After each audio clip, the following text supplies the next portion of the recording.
legendary CMOs, and they've often told me, "Yeah, I'm done working with these tech people because they are just like ROI chahiye, and it's like hard to kind of talk about brand with them." It cannot be that, okay, I did this today, my campaign was great, so I'll stop it. No, it has to be an always on process. 80 odd festivals in this country, which are important from a brand perspective. Different states have different festivals, which are trigger points. To get married, to buy electronics, to buy auto, to wear new clothes. Very recently, we've got a lot of people using humor. The argument against that is that it's kind of giving you your reach, but it's totally not building a brand. The dynamics of being a marketer has changed completely, right?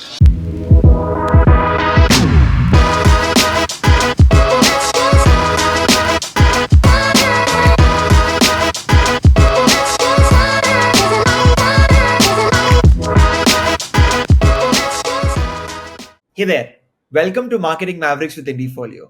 Today we have Puneeth Bekal with us, who's the Chief Marketing Officer and EVP at HDFC Securities. We unpack Puneeth's journey today from being an engineer to leading marketing at some fantastic brands like Lodha, CEAT, Mastercard, and now of course HDFC Securities. A lot of fantastic insights for young marketers are covered in this podcast. So really excited to share that with you. Let's jump into the conversation. Hey Puneeth, thanks for your time and welcome to the podcast. Hi Kavan, thank you for inviting me. Very excited to have a conversation with you. I want to take you back in time to, when you were doing engineering, when did marketing struck you and how did you decide to kind of change your focus area? There's always this question which even I've been asked many times, that you did your engineering for 4 years and then you shifted to marketing. How does that help? But today, if you look at it, I genuinely believe that engineers can be better marketers because they understand analytics, logics, insights and data, which is very important for any marketer to go forward. But more importantly, if you ask me personally at that point in time also, I always was very interested in consumer behavior. And I felt that marketing as a subject was very close to it because it's not only about understanding consumer behavior, but also taking action either to be aligning with your consumer behavior or somehow to change consumer behavior, which I thought was a very cool thing to do as a profession. If I'm aspiring to be in marketing, who is it for, right? Is it for a creative person? Is it for an analytical person? Now, that's the beauty of marketing, right? It uses both left and right brain. I look at it from a point of view that it has to come to you intuitively. When you see and observe things, it can be anything. You're just walking on the road and you're at a purchase or a kirana shop and you see how customers standing next to you and having a conversation with the shop owner. That itself is an insight which gives you a okay, this is how a customer decides on a purchase decision. When it comes to analytics, it's basically in many ways the sample size of validating your intuition and your observation is right. So it goes both ways. It's a combination of intuition, observation, and validating through data analytics. It's essentially a combination of the two. I want to now talk about the first jobs. A lot of people also advise that you must sweat in the sun and do sales if you really want to kind of have that real experience of selling your product. I believe you had an initial days of doing a lot of sales as well. What's your opinion on how should you approach taking your first job? Let me take you through my story, okay? We had on day zero, that's what called during the campus placement, it's called day zero. Day zero had 3 jobs. I'd given 3 interviews and all the 3 companies had agreed to take me on. One was a tech company, the other one was the consultant, and third one was the RPG group. I had an hour to decide within these 3. The entire reason why I joined marketing was to understand consumers, to do something which is innovative, which stands out, which basically helps to engage with consumers, which again I thought tech may not be the case. Because the person who took my interview from the RPG group had specifically told me that, we like you, but let me be very clear that we are going through a transformation phase. Okay. This role you will be initiating, you will be the spark for the entire transformation, for the entire sales organization of the company. And it's not going to be an easy one because you will be traveling, you will be basically you get your hands dirty. And at that moment I thought that yes, this looks very exciting, but it also might be a thing which might come back to bite me. So, but I thought yes, let me take that decision, and that's why I took up sales. So it was a combination of sales and sales strategy. Let me put this very clearly. It's a clear distinction because many B school students get into sales and they do pure play sales, which I'm not saying is not right or wrong. It's actually great. But fortunately for me, it was a combination of sales strategy plus sales put together. I'll just dwell on the further piece on sales strategy because when I joined CEAT, obviously CEAT is a legacy company, but it was falling behind in certain categories like, 2-wheelers and 4-wheelers and specifically the truck tire segments. and they wanted to completely revamp the sales process, and they had hired 80 Kearney, the consultants, to bring about this change. So I'll tell you how creative and exciting sales strategy was. I remember carrying huge rolls of maps of different regions, because at that point in time we were not very digital, and trying to figure, okay, this is where the C&F is. These are the number of dealers in this area. So how much time a salesperson takes to move from the C&F every day to a dealer shop. And that means how much frequency can you do in a month's time, which is basically meaning, do you need so many salespeople in that C&F? The first question that you want to answer. Do you need to service so many dealers? Because does it make sense to service so many dealers? Again, thinking from a competition context, showing, okay, this is my entire region. These are the SKUs with the competition selling. I have a price perception and price advantage in these SKUs, and hence these dealers. That means the number of trips the dealers will take is X. Hence, the entire thought process from there to the production planning at the factory, to the product managers, and to the marketing unit was decided region by region. Fantastic. Like I said, the creative doesn't only come from ads and reels and social media, but it's also a lot of other on ground. I want to now talk about generally your approach to creating a specialization. A lot of people in the middle of their career, they see CMOs, head of marketing, more or less follow two paths, where you've got somebody who's stuck to a category for their entire career. You also see some of them even transition into CEOs. I know there is no right or wrong, but generally, what's been your approach to picking why I should move a field or join a new category? Again, it's a very personal decision to each of his own, to be honest, on this one. In fact, in my initial days, I used to be a little apprehensive about my own decisions of moving businesses and categories. And I generally believe that at the end of the last mile, the consumer's behavior remains the same irrespective of the category, because that decision making is somewhere based on few attributes, which remains common throughout, irrespective of the category you're in. Yes, of course, there is a certain skewness on certain attributes. Let me give an example. When I was working in Godrej, and we were working on this complete transformation of the Godrej brand. From the red Godrej to the tricolor Godrej, and we had got Interbrand as a UK-based company to help us out, to guide and navigate brand transformation across businesses. So we had these ratios, okay? Like, for example, Godrej Properties and the Godrej mother brand ratio was 98 to 2, which means Godrej Properties had 98% association with the Godrej mother brand, which made sense because it's real estate. So trust is the important code, and people trust Godrej, the mother brand. On the other end of the spectrum, we had Goodnight, where the ratio was flipped, which was 2:98. And even if you ask people today, many consumers would not know Goodnight is from Godrej.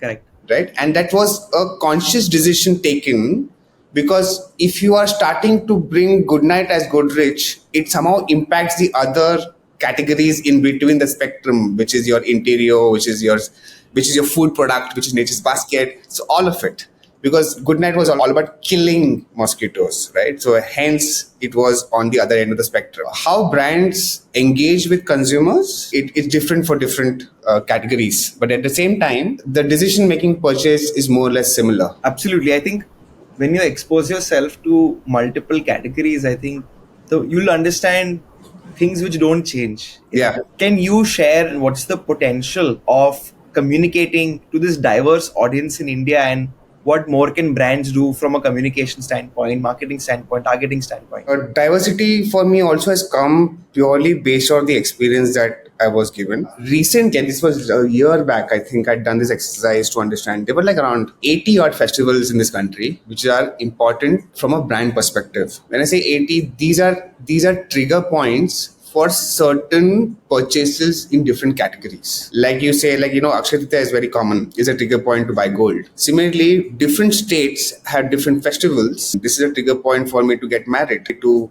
buy electronics, to buy auto, to wear new clothes. So leveraging on these, which are deeply ingrained in cultural festivities, which is different in different states, is the key for brands to pick up and ride on that. I feel that certain new age brands, or in fact legacy FMCG companies too, have been able to do it because of that spread, their presence in these markets. New age brands, specifically on digital, who have been able and nimble to manage and customize their curated content nudges in these specific markets, have been able to do it.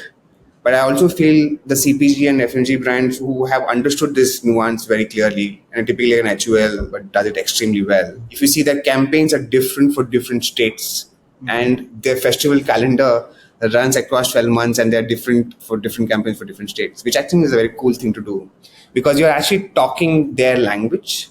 It resonates it pretty purely well, and you're riding on the trigger points, which is basically a purchase decisions. Very recently, you've got a lot of people using humor, and it's become like a trend right now. The argument against that is that it's kind of giving you your reach, but it's probably not building a brand. Yeah. But does that necessarily, as per you, attribute into like a sale? Let's put it in these two parts, okay? One is you of talking about what you stand for as a brand, which has a common theme which runs across pan-India.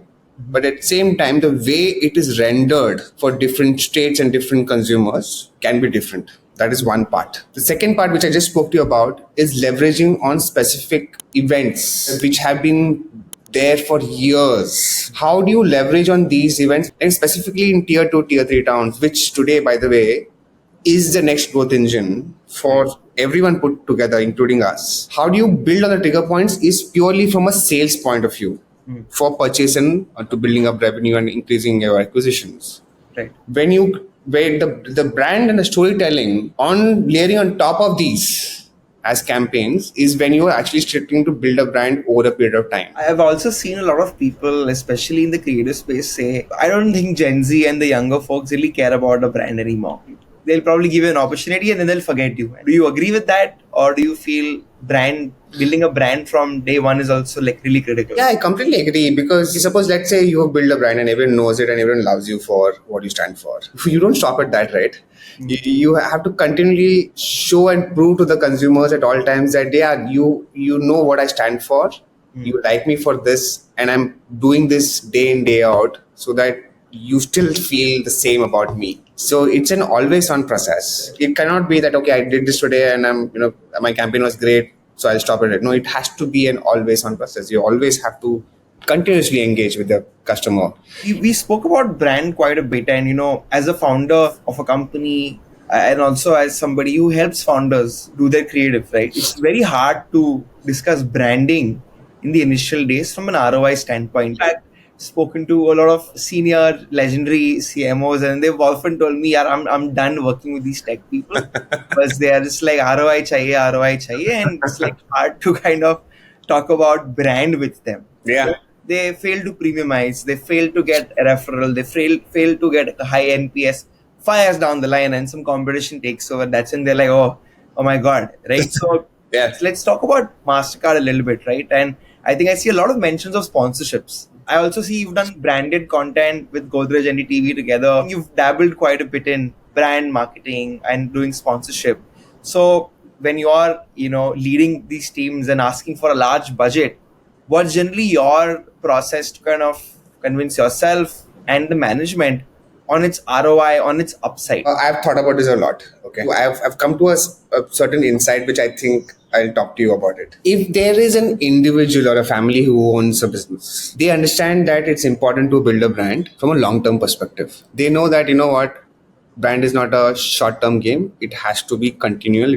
You have to build a brand. Because the family-owned business, they realize that, it needs to happen now, while I might see the fruits of it probably 5-10 years down the line. There are brands like Mastercard who also believe the same. I mean, there's hardly any differentiation between the competition in a payment category, right? What's the differentiation between a Mastercard or a Visa or anyone else? So the way to stand out is by building a brand, and they know that this is important. While it may not give me the results at this point in time, but it is important to continue. You also have to understand that the person who's taking the shots, they are here, say, for a 5-year or 10-year horizon. For them, in that limited window of time, it is important to prove revenue much more than building the brand.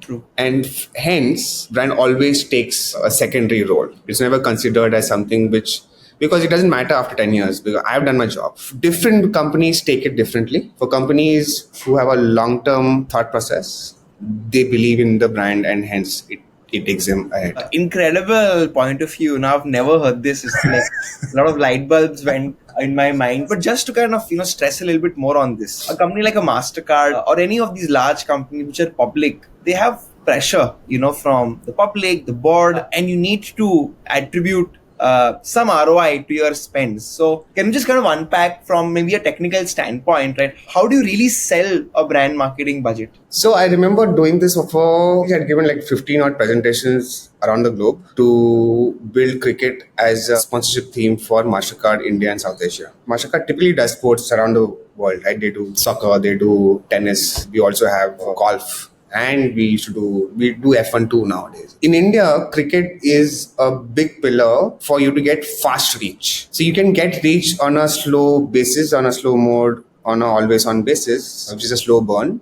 Or you decide, hey, I want to do cricket. I'll get cricket immediately. Like 800 out of 1.4 billion people love cricket. So it's the fastest way to get reach. Now to answer your question, Mastercard had three parts, right? One was B2B, B2B2C, and B2C. Purely in terms of our awareness levels was the lowest. So hence doing cricket in a manner which is to the brand, which is priceless, made sense because you never have heard of a brand who could give you priceless experiences in the sport which you love the most, which is cricket in India.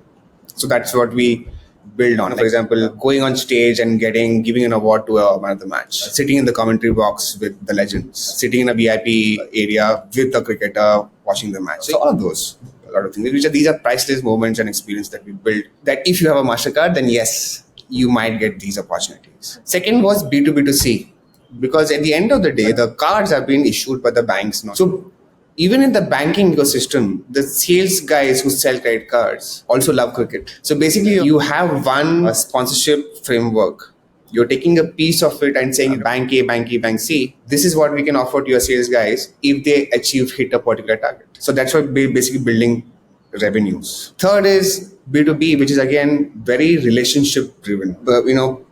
Creating this experience with relevant CEOs, CXOs, authority decision makers, getting them in what you call the Festival of India, which is cricket, giving them an experience which they've never ever done an experience before. See, everyone would have gone to a stadium now and then, but the way we build that experience of having a chauffeur-driven car from the house to the entry point to directly to a stadium, making them meet the who's who in the cricket fraternity, treating them so well that they'll never ever forget that experience, which means that never ever forget a business relationship with the brand like Mastercard. So all these three elements put together helps create not only engagement reach, also helps you build revenue, and also helps you build future potential opportunities. Really insightful. So IndieFolio is a network of agency founders, freelancers, and we're on a mission to kind of try and power independent teams, independent people to kind of give network agency level solutions. When I entered the industry, like the opinion flying around was the golden age of advertising is over, and I was like, I was just started, man. Like, why are you saying it's already over? Actually, there's a lot of fear, agency founders have, because the nature of outsourcing is challenged already. Very soon, there's going to be a crash of pricing, a crash of expected turnaround times, which people need to brace for, and that concerns me less because I know that it's happening because it is possible. Yeah. So even our cost layers will be optimized. Yeah. But the other fear is if creating good Gen AI content is asking the right question. Sam Altman and all have already spoken about a one-person billion-dollar company. So why can't there be a one-member or a five-member marketing department, which also includes agency within them? Yeah. So do you feel that's going to happen? Or are you saying that I'll still partner with external experts on, hook, messaging, etc.? I believe it will be a combination of both. You'll have in-house teams who are able to create content in-house because they live the brand in and out. They understand the consumers in and out. You'll also have to rely on AI-first agencies, let me put it that way, who are able to deliver content to you which is outside of the category construct and can bring some innovation in terms of the way it has been rendered. Because if you start seeing the same thing day in, day out, you're a blind spot. People who have the flair for aesthetics, people who have flair for the nuanced way of putting things together and putting it out is the way to be. Because if everyone can use a tool, then where does the differentiation end, right? So awesome. So this brings me to the last question. Could you kind of give some advice once again to young marketers to maybe build a career path which helps them become a CMO one day? The dynamics of being a marketer has changed completely, right?